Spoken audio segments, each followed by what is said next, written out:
Hello friends, एक बार फिर से स्वागत है आप सभी का आपके अपने चैनल पर। तो जैसा कि आपने डिमांड किया था कि बी.एड सेकेंड ईयर के ऑब्जेक्टिव टाइप के क्वेश्चन करवाइए, तो उसी के लिए हम आपके लिए लेकर आए हैं ऑब्जेक्टिव टाइप के क्वेश्चन।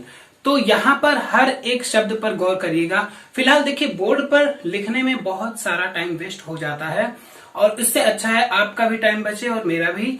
हम आपको एक पीडीएफ फॉर्मेट में अभी आपको मोबाइल की स्क्रीन पर ले चलेंगे और वहां पर आपको ऑब्जेक्टिव टाइप के क्वेश्चन दिखाएंगे जो मेरे द्वारा तैयार किए गए हैं। संभवतः ये क्वेश्चन वो हैं, मतलब जरूरी नहीं सेम क्वेश्चन आए, और ऐसा कोई भी इंस्टीट्यूट या कॉलेज या कोचिंग वाले भी नहीं कह सकते कि सेम वैसा ही क्वेश्चन आए, लेकिन एक मतलब पूरा वो पता चलता है कि किस टाइप के क्वेश्चन बनेंगे, क्या कैसे बनेंगे, ये सब पता चलेगा। तो आप एक एक बात पर यहाँ पर देखिए, क्वेश्चन करवाना उतना नहीं कि ज्यादा से ज्यादा क्वेश्चन, एक क्वेश्चन को करवाते वक्त क्या क्या पॉइंट बोला जा रहा है ये बहुत ध्यान से समझना है आपको, और हर उस पॉइंट पर गौर करना है, जैसा कि मैं बताऊंगा कि कैसे क्वेश्चन बनेंगे ऑब्जेक्टिव टाइप में या बन सकते हैं। मतलब एक क्वेश्चन को एक्सप्लेन करने में कहीं ना कहीं दूसरे से रिलेटेड करके किया जाए, क्योंकि कोई चीज रट के नहीं मतलब उतना अच्छे से तैयार की जा सकती जितना कि समझ के। तो आप समझिए उसको, बिना मतलब रटने के बजाय उसको समझिए। जैसा कि आप बीएड कर रहे हैं और ऐसा पढ़ा भी होगा आपने कि समझने वाली चीज सबसे ज्यादा देर तक याद रहती है। तो चलिए आपको ले चलते हैं मोबाइल की स्क्रीन पर, और ऑब्जेक्टिव टाइप के क्वेश्चन के अलावा पढ़ने का तरीका क्या है, कैसे आप खुद ऑब्जेक्टिव क्वेश्चन बना सकते हैं या माइंड में मतलब क्रिएट कर सकते हैं कि किस तरह का बन सकता है, किस क्वेश्चन से, किस हेडिंग से। तो उसके भी बारे में हम आपको पीडीएफ के फॉर्मेट में दिखाएंगे, कैसे आप क्वेश्चन खुद बना सकते हैं, खुद समझ सकते हैं, कैसे ऑब्जेक्टिव टाइप के क्वेश्चन बन सकते हैं एग्जाम में। और यहाँ पर जो चारों पेपर आपके होने वाले हैं, एक एक करके जितना मुझसे हो सकेगा मैं तैयार करवा दूंगा। लेकिन ये मैं फिर से कहूंगा कि किसी पर पूरी तरीके से डिपेंड रहना गलत है। तो आप, ये बात है कि आप हेल्प लीजिए, लेकिन उसी की हेल्प के जो हेल्प मिले आपको, उसकी सहायता से आप खुद पूरा कोर्स जितना जल्दी हो सके तैयार कर लीजिए। तो चलिए ले चलते हैं बिना टाइम गवाए आपको स्क्रीन पर। हाँ तो फ्रेंड्स, ऑब्जेक्टिव क्वेश्चन में हम देखेंगे यहाँ पर फर्स्ट पेपर के क्वेश्चन हमने कुछ बनाए। यहाँ पर देखिए, यहाँ पर पहला क्वेश्चन है, प्राचीन भारतीय शिक्षा का उदय निम्न में से किससे माना जाता है। जो प्राचीन भारतीय शिक्षा थी उसका उदय किससे माना जाता है, वेदों से, पुराणों, उपनिषदों से, या इनमें से कोई नहीं। तो इसका करेक्ट ऑप्शन बनता है ऑप्शन नंबर ए, वेदों से जो है प्राचीन भारतीय शिक्षा का उदय माना जाता है। फिर चलिए बढ़ेंगे नेक्स्ट क्वेश्चन पर, नंबर 2, उपनयन संस्कार का संबंध निम्नलिखित में से किससे है। तो यहाँ पर ध्यान से समझ लीजिए, मैंने आपको ऑलरेडी बताया था कि क्वेश्चन के जो ऑप्शन होते हैं उससे एनालिसिस करके, क्योंकि उसी से आपकी कंफ्यूजन बनेगी, ठीक है।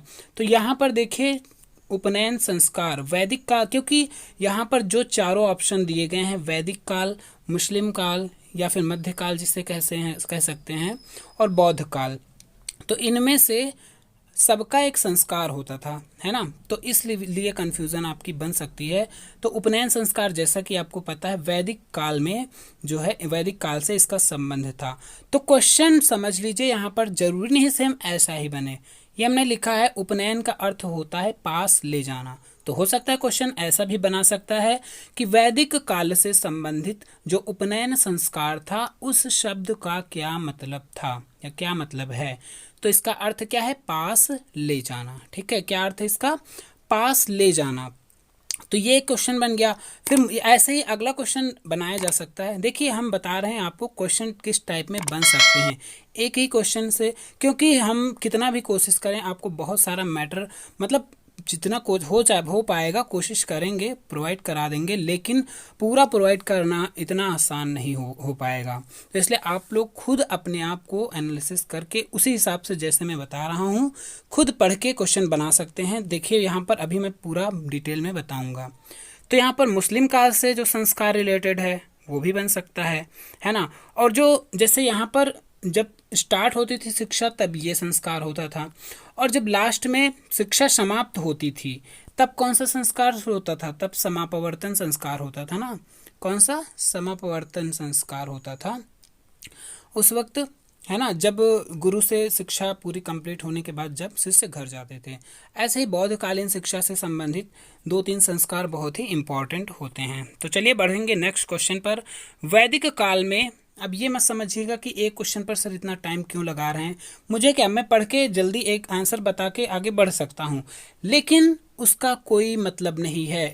अब एक ऑप्शन को, हर ऑप्शन को अगर आप लोग ऐसे देखेंगे समझेंगे तो आसानी से उसका एनालिसिस कर पाएंगे कि कैसे कैसे क्वेश्चन बन सकते हैं। तो वैदिक काल में शिक्षा के केंद्रों को किस नाम से जाना जाता था?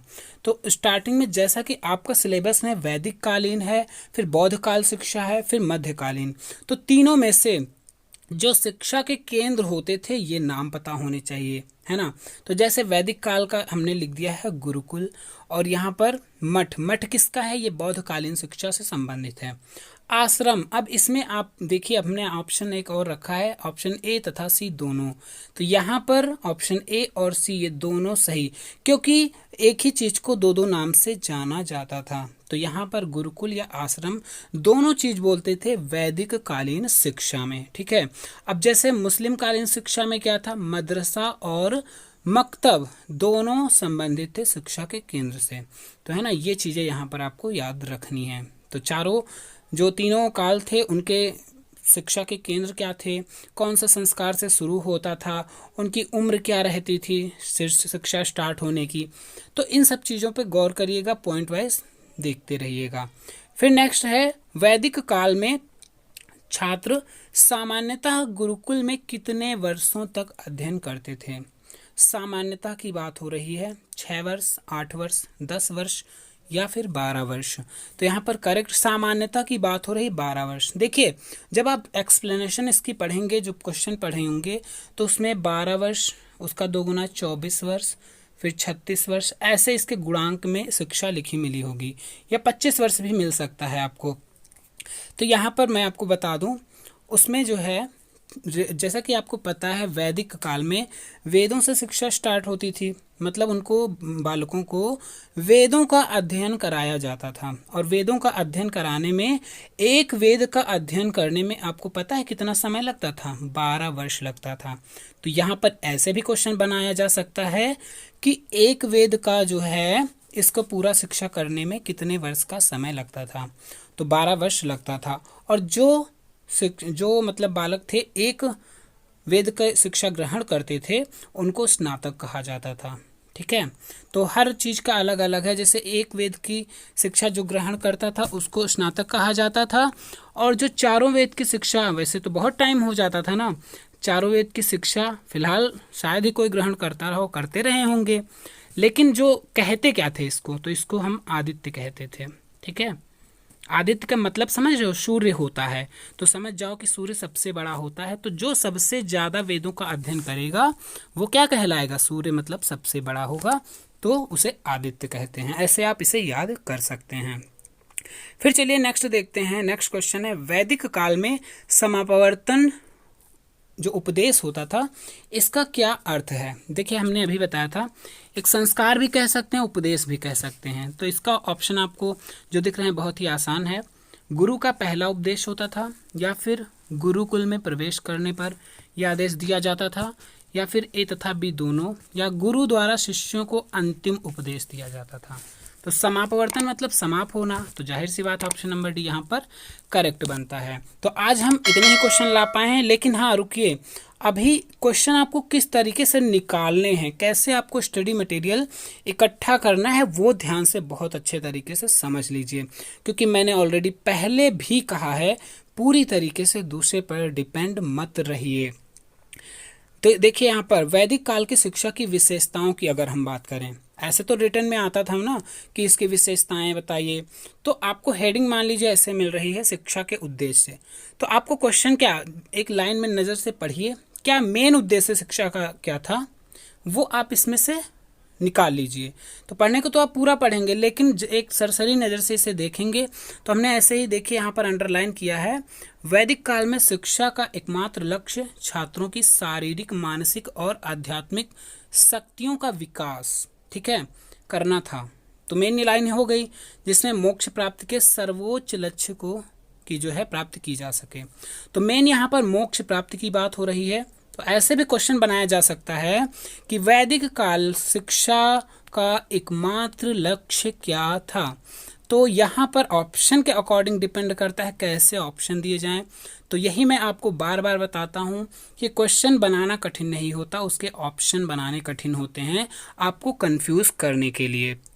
तो यहाँ पर जितना मुझसे हो सकेगा ऑप्शन वाइज क्वेश्चन आपको प्रोवाइड करूँगा, जितना हो सकेगा वन लाइनर में भी प्रोवाइड करूँगा, और कैसे आपको यहाँ पर ये मतलब खुद पढ़ना है जो मटेरियल, उसमें से कैसे आप क्वेश्चन निकाल सकते हैं। तो चलिए देखिए, सेकंड हेडिंग क्या थी, उस समय की विशेषता थी उपनयन संस्कार। तो उपनयन संस्कार के बारे में ऑलरेडी हमने इतना बता दिया है। फिलहाल आपके पढ़ने का तरीका क्या रहेगा, तो देखिए इसको जल्दी से अर्थ पे पहुंचे हमने। इसका अर्थ होता है पास ले जाना। पास मतलब बालक को अध्यापक के पास शिक्षा के लिए ले जाना ही उपनयन संस्कार कहलाता है।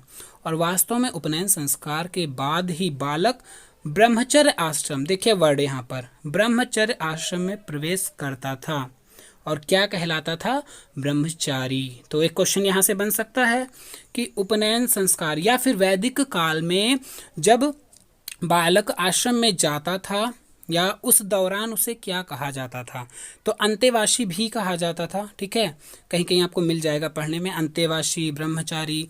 और इसके अलावा ये भी घुमाना अगर ज़्यादा है तो आपसे पूछ सकता है कि क्या नहीं कहा जाता था। तो आपको उसमें से 3 ऑप्शन ऐसे दे देंगे, जैसे अंतेवासी है, ब्रह्मचारी है, कुछ और दे देगा। तीनों सही होंगे और एक गलत होगा उसमें से।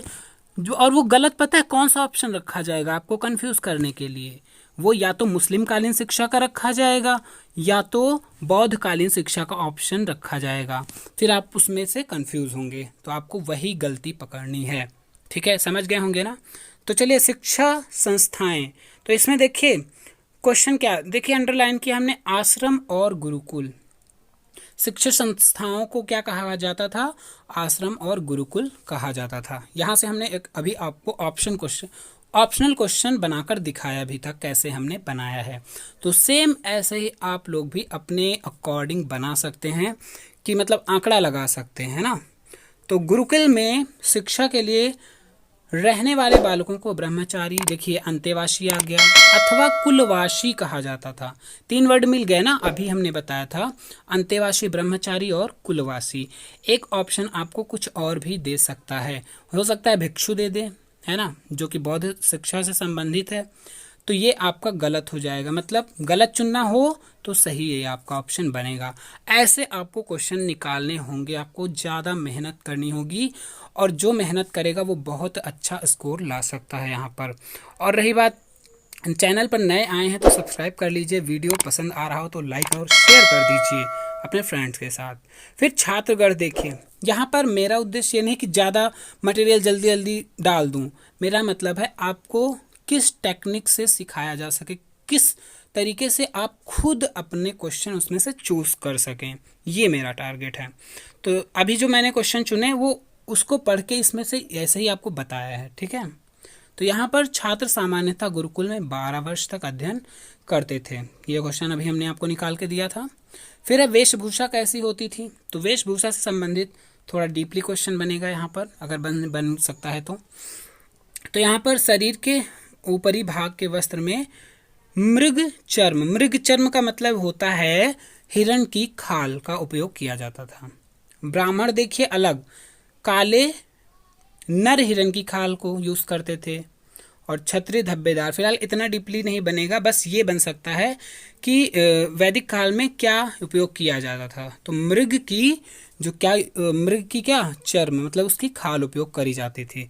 अब ब्राह्मण कौन सी करते थे, क्षत्रिय देखिए धब्बेदार हिरण की खाल यूज करते थे, और वैश्य किसकी यूज करते थे, बकरे की खाल यूज करते थे, है ना।